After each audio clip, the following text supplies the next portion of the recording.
Chapter 6. Poor Peter. Poor Peter's career lay before him rather pleasantly mapped out by kind friends, but bonus Bernardus non videt omnia, in this map too. He was to win honours at the Shrewsbury School, and carry them thick to Cambridge, and after that, a living awaited him, the gift of his godfather, Sir Peter Arley. Poor Peter! His lot in life was very different to what his friends had hoped and planned.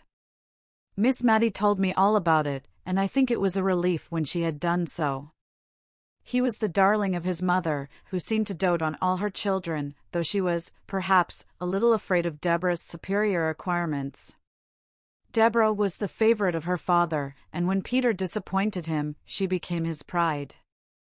The sole honour Peter brought away from Shrewsbury was the reputation of being the best good fellow that ever was, and of being the captain of the school in the art of practical joking. His father was disappointed, but set about remedying the matter in a manly way. He could not afford to send Peter to read with any tutor, but he could read with him himself, and Miss Matty told me much of the awful preparations in the way of dictionaries and lexicons that were made in her father's study the morning Peter began. "My poor mother," said she. "I remember how she used to stand in the hall, just near enough the study door, to catch the tone of my father's voice. I could tell in a moment if all was going right by her face. And it did go right for a long time." "What went wrong at last?" said I. "That tiresome Latin, I dare say." "No! It was not the Latin. Peter was in high favour with my father, for he worked up well for him. But he seemed to think that the Cranford people might be joked about, and made fun of, and they did not like it. Nobody does.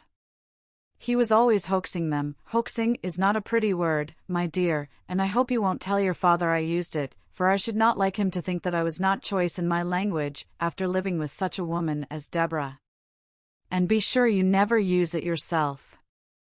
I don't know how it slipped out of my mouth, except it was that I was thinking of poor Peter, and it was always his expression. But he was a very gentlemanly boy in many things. He was like dear Captain Brown in always being ready to help any old person or a child. Still, he did like joking and making fun, and he seemed to think the old ladies in Cranford would believe anything. There were many old ladies living here then. We are principally ladies now, I know, but we are not so old as the ladies used to be when I was a girl. I could laugh to think of some of Peter's jokes. No, my dear, I won't tell you of them, because they might not shock you as they ought to do, and they were very shocking. He even took in my father once, by dressing himself up as a lady that was passing through the town and wished to see the rector of Cranford, who had published that admirable assize sermon. Peter said he was awfully frightened himself when he saw how my father took it all in, and even offered to copy out all his Napoleon Bonaparte sermons for her, for Peter was a lady then. He told me he was more terrified than he ever was before, all the time my father was speaking. He did not think my father would have believed him, and yet if he had not, it would have been a sad thing for Peter. As it was, he was none so glad of it, for my father kept him hard at work copying out all those 12 Bonaparte sermons for the lady, that was for Peter himself, you know. He was the lady. And once when he wanted to go fishing, Peter said, "Confound the woman." Very bad language, my dear, but Peter was not always so guarded as he should have been. My father was so angry with him, it nearly frightened me out of my wits, and yet I could hardly keep from laughing at the little curtsies Peter kept making, quite slyly, whenever my father spoke of the lady's excellent taste and sound discrimination. "Did Miss Jenkins know of these tricks?" said I. "Oh, no." Deborah would have been too much shocked. "No, no one knew but me." I wish I had always known of Peter's plans, but sometimes he did not tell me. He used to say the old ladies in the town wanted something to talk about, but I don't think they did. They had the St. James's Chronicle 3 times a week, just as we have now, and we have plenty to say, and I remember the clacking noise there always was when some of the ladies got together. But, probably, schoolboys talk more than ladies. At last there was a terrible, sad thing happened. Miss Matty got up, went to the door, and opened it. No one was there. She rang the bell for Martha, and when Martha came, her mistress told her to go for eggs to a farm at the other end of the town. "I will lock the door after you, Martha. You are not afraid to go, are you?" "No, ma'am, not at all. Jem Hearn will be only too proud to go with me." Miss Matty drew herself up, and as soon as we were alone, she wished that Martha had more maidenly reserve. "We'll put out the candle, my dear. We can talk just as well by firelight, you know." "There." Well, you see, Deborah had gone from home for a fortnight or so. It was a very still, quiet day, I remember, overhead, and the lilacs were all in flower, so I suppose it was spring. My father had gone out to see some sick people in the parish. I recollect seeing him leave the house with his wig and shovel hat and cane. What possessed our poor Peter I don't know. He had the sweetest temper, and yet he always seemed to like to plague Deborah. She never laughed at his jokes, and thought him ungenteel, and not careful enough about improving his mind, and that vexed him. Well, he went to her room, it seems, and dressed himself in her old gown, and shawl, and bonnet, just the things she used to wear in Cranford, and was known by everywhere, and he made the pillow into a little— "You are sure you locked the door, my dear, for I should not like anyone to hear— into a little baby, with white long clothes." It was only, as he told me afterwards, to make something to talk about in the town. He never thought of it as affecting Deborah. And he went and walked up and down in the Filbert Walk, just half hidden by the rails, and half seen, and he cuddled his pillow, just like a baby, and talked to it all the nonsense people do. Oh dear! And my father came stepping stately up the street, as he always did, and what should he see but a little black crowd of people, I dare say as many as 20, all peeping through his garden rails. So he thought, at first, they were only looking at a new rhododendron that was in full bloom, and that he was very proud of, and he walked slower, that they might have more time to admire. And he wondered if he could make out a sermon from the occasion, and thought, perhaps, there was some relation between the rhododendrons and the lilies of the field. My poor father!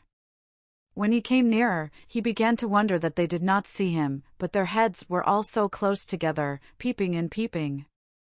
My father was amongst them, meaning, he said, to ask them to walk into the garden with him and admire the beautiful vegetable production, when, oh, my dear, I tremble to think of it, he looked through the rails himself, and saw— I don't know what he thought he saw, but old Clare told me his face went quite grey-white with anger, and his eyes blazed out under his frowning black brows, and he spoke out, oh, so terribly, and bade them all stop where they were, not one of them to go, not one of them to stir a step, and, swift as light, he was in at the garden door, and down the Filbert Walk, and seized hold of poor Peter, and tore his clothes off his back, bonnet, shawl, gown, and all, and threw the pillow among the people over the railings, and then he was very, very angry indeed, and before all the people he lifted up his cane and flogged Peter.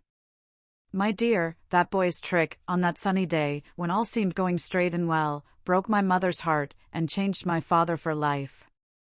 It did, indeed. Old Clare said, Peter looked as white as my father, and stood as still as a statue to be flogged, and my father struck hard. When my father stopped to take breath, Peter said, "Have you done enough, sir?" quite hoarsely, and still standing quite quiet. I don't know what my father said, or if he said anything. But old Clare said, Peter turned to where the people outside the railing were, and made them a low bow, as grand and as grave as any gentleman, and then walked slowly into the house. I was in the storeroom, helping my mother to make cowslip wine. I cannot abide the wine now, nor the scent of the flowers. They turn me sick and faint, as they did that day, when Peter came in, looking as haughty as any man, indeed, looking like a man, not like a boy. "Mother," he said, "I am come to say, God bless you forever." I saw his lips quiver as he spoke, and I think he durst not say anything more loving, for the purpose that was in his heart. She looked at him rather frightened, and wondering, and asked him what was to do. He did not smile or speak, but put his arms round her and kissed her as if he did not know how to leave off, and before she could speak again, he was gone. We talked it over, and could not understand it, and she bade me go and seek my father, and ask what it was all about. I found him walking up and down, looking very highly displeased. Tell your mother I have flogged Peter, and that he richly deserved it. I durst not ask any more questions. When I told my mother, she sat down, quite faint, for a minute. I remember, a few days after, I saw the poor, withered cowslip flowers thrown out to the leaf heap, to decay and die there. There was no making of cowslip wine that year at the rectory, nor, indeed, ever after. Presently my mother went to my father. I know I thought of Queen Esther and King Ahasuerus, for my mother was very pretty and delicate-looking, and my father looked as terrible as King Ahasuerus.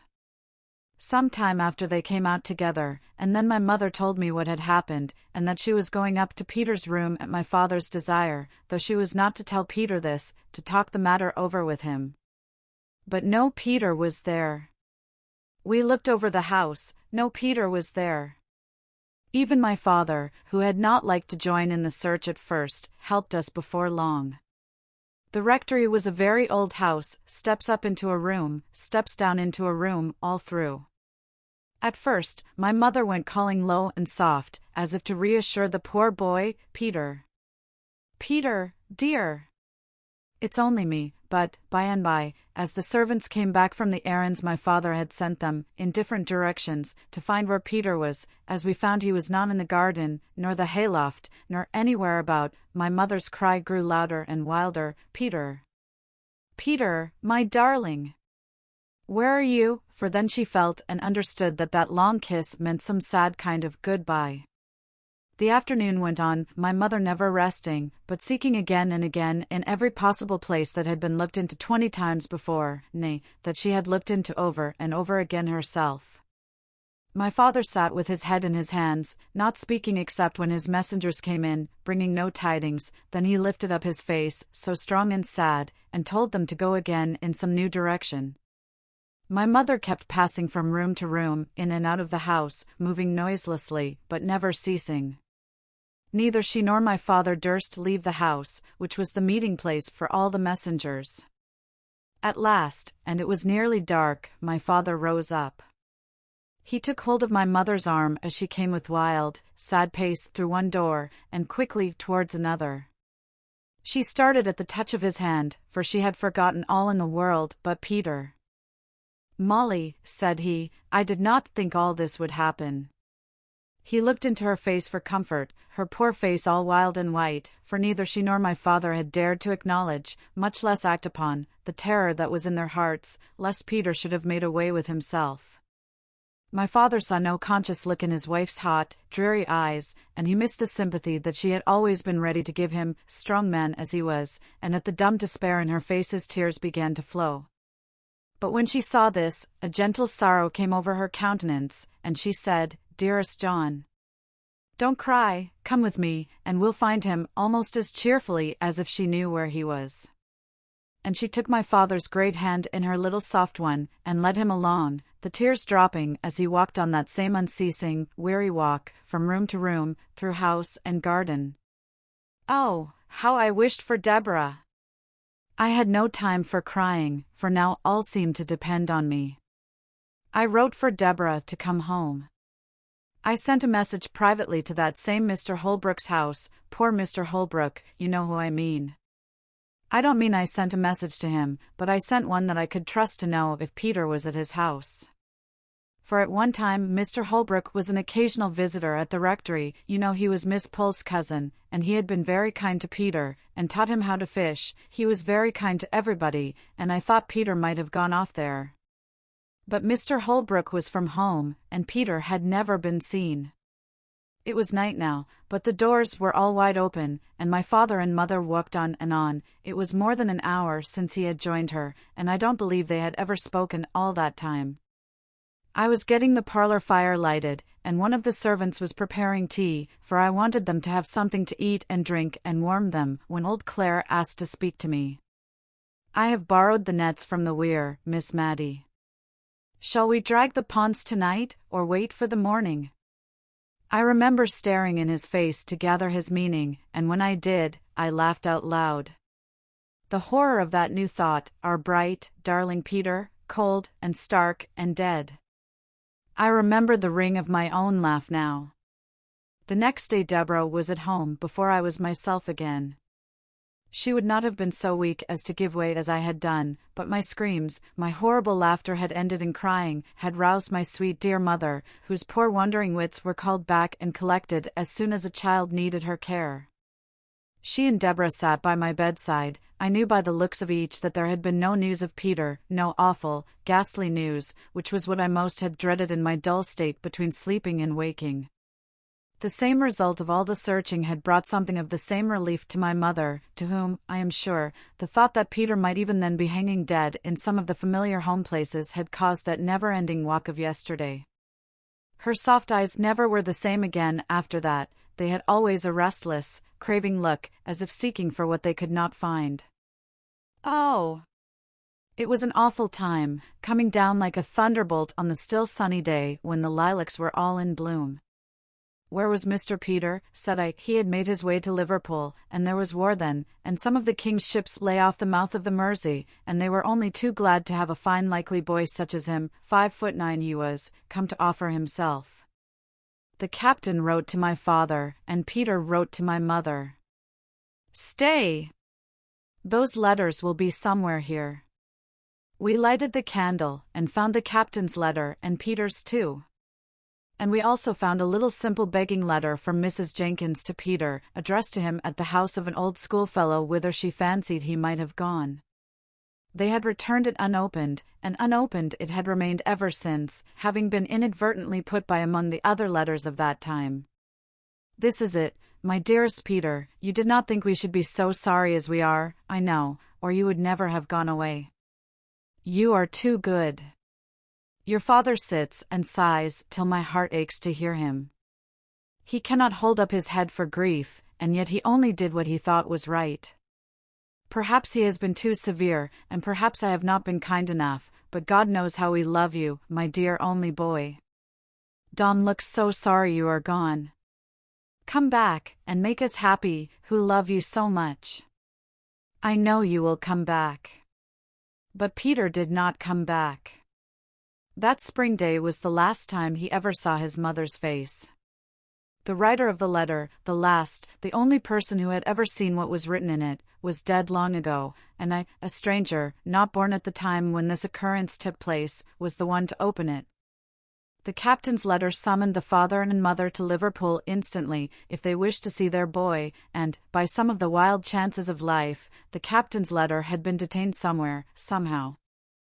Miss Matty went on, and it was race time, and all the post-horses at Cranford were gone to the races, but my father and mother set off in our own gig, and oh! My dear, they were too late, the ship was gone. And now read Peter's letter to my mother. It was full of love, and sorrow, and pride in his new profession, and a sore sense of his disgrace in the eyes of the people at Cranford, but ending with a passionate entreaty that she would come and see him before he left the Mersey. Mother, we may go into battle. I hope we shall, and lick those French, but I must see you again before that time. And she was too late, said Miss Matty, too late. We sat in silence, pondering on the full meaning of those sad, sad words. At length I asked Miss Matty to tell me how her mother bore it. Oh, she said, she was patience itself. She had never been strong, and this weakened her terribly. My father used to sit looking at her, far more sad than she was.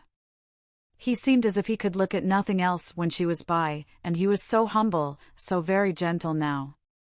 He would, perhaps, speak in his old way, laying down the law, as it were, and then, in a minute or two, he would come round and put his hand on our shoulders, and ask us in a low voice if he had said anything to hurt us. I did not wonder at his speaking so to Deborah, for she was so clever, but I could not bear to hear him talking so to me. But, you see, he saw what we did not, that it was killing my mother. Yes! Killing her. Put out the candle, my dear, I can talk better in the dark, for she was but a frail woman, and ill-fitted to stand the fright and shock she had gone through, and she would smile at him and comfort him, not in words, but in her looks and tones, which were always cheerful when he was there. and she would speak of how she thought Peter stood a good chance of being admiral very soon, he was so brave and clever, and how she thought of seeing him in his navy uniform, and what sort of hats admirals wore, and how much more fit he was to be a sailor than a clergyman, and all in that way, just to make my father think she was quite glad of what came of that unlucky morning's work, and the flogging which was always in his mind, as we all knew. But oh, my dear! The bitter, bitter crying she had when she was alone, and at last, as she grew weaker, she could not keep her tears in when Deborah or me was by, and would give us message after message for Peter. His ship had gone to the Mediterranean, or somewhere down there, and then he was ordered off to India, and there was no overland route then, but she still said that no one knew where their death lay in wait, and that we were not to think hers was near. We did not think it, but we knew it, as we saw her fading away. Well, my dear, it's very foolish of me, I know, when in all likelihood I am so near seeing her again.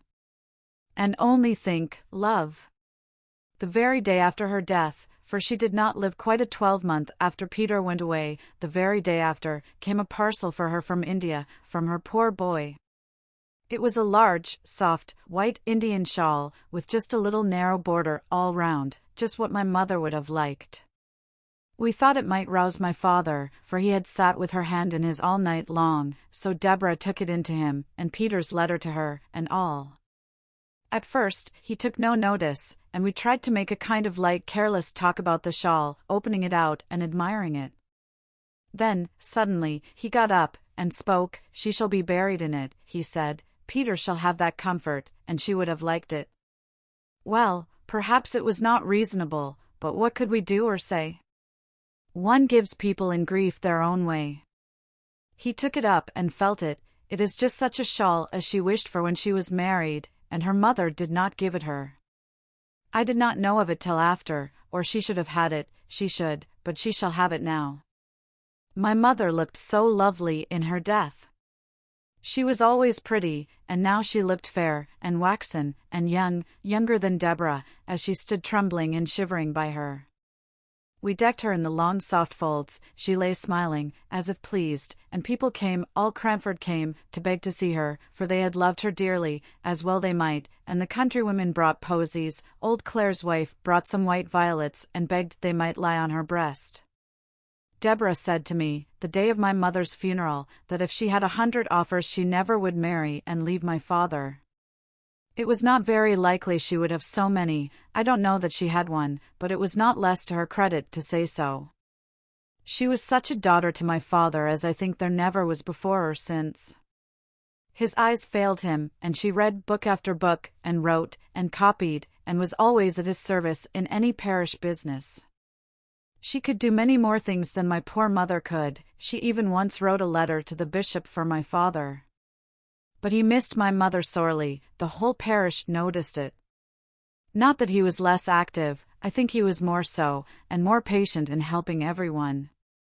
I did all I could to set Deborah at liberty to be with him, for I knew I was good for little, and that my best work in the world was to do odd jobs quietly, and set others at liberty. But my father was a changed man. Did Mr. Peter ever come home? Yes, once. He came home a lieutenant, he did not get to be admiral. And he and my father were such friends. My father took him into every house in the parish, he was so proud of him. He never walked out without Peter's arm to lean upon. Deborah used to smile. I don't think we ever laughed again after my mother's death, and say she was quite put in a corner. Not but what my father always wanted her when there was letter writing or reading to be done, or anything to be settled. And then, said I, after a pause. Then Peter went to sea again, and, by and by, my father died, blessing us both, and thanking Deborah for all she had been to him, and, of course, our circumstances were changed, and, instead of living at the rectory, and keeping 3 maids and a man, we had to come to this small house, and be content with a servant of all work, but, as Deborah used to say, we have always lived gentilely, even if circumstances have compelled us to simplicity. Poor Deborah! And Mr. Peter? Asked I. Oh, there was some great war in India, I forget what they call it, and we have never heard of Peter since then. I believe he is dead myself, and it sometimes fidgets me that we have never put on mourning for him. And then again, when I sit by myself, and all the house is still, I think I hear his step coming up the street, and my heart begins to flutter and beat, but the sound always goes past, and Peter never comes. That's Martha back? No! I'll go, my dear, I can always find my way in the dark, you know. And a blow of fresh air at the door will do my head good, and it's rather got a trick of aching. So she pattered off. I had lighted the candle, to give the room a cheerful appearance against her return. Was it Martha? Asked I. Yes. And I am rather uncomfortable, for I heard such a strange noise, just as I was opening the door. Where? I asked, for her eyes were round with affright. In the street, just outside, it sounded like talking? I put in, as she hesitated a little. No. Kissing.